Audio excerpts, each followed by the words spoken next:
Hey, high rollers. This is Lynn, and thanks for checking in. I want to ask you something, and I want you to process this. I want you to really think about what I'm going to talk about because it's healing in it if you really want to do the work. So, I've been on this transformation journey for a long time. Recently I had to come face to face with some hard truths about some stuff. But I was listening to this podcast with Lori Harder, is her name. And she asked a question. She said, the first question was, whose love did you seek the most growing up? Kind of like love and approval, right? And then after she asked that, she then asked, who do you feel you had to be to receive that love? I was like, dang, that's deep because I've been sharing some stuff about my mom.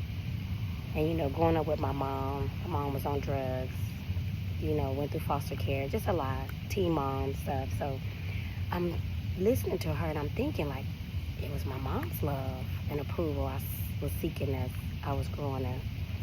And then when I had to process, who did you have to be? Who do you feel you had to be to receive that love from her? It's crazy because it was I felt like I had to be perfect.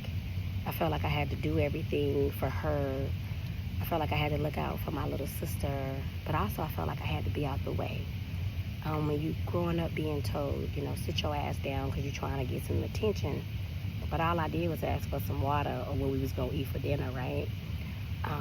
As an adult, you internalize that as, well, let me stay out the way. Let me be in the background. Let me do all these things back here.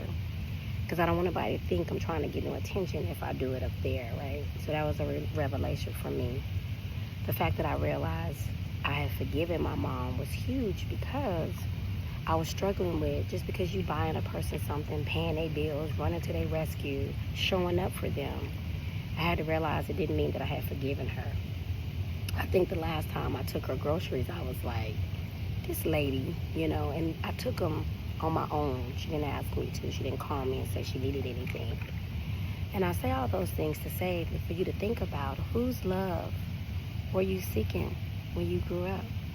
And who do you feel you had to be? So how did you act? What are some things that you feel you did? Because a lot of times we take those behaviors into our adulthood. And I think we all should reflect on that. And I think you should process it. Process whose love did you seek the most, and process who do you feel you had to be. But then I want you to process, do you still see that little girl or that young man in your life today? Transformation takes work. It comes with a lot of shedding, a lot of crying, a lot of pushback, because you're comfortable in who you have known yourself to be. But when you start changing and realizing what don't serve you no more, you could create the shift for yourself. So process that, okay? And guess what? We could talk about it.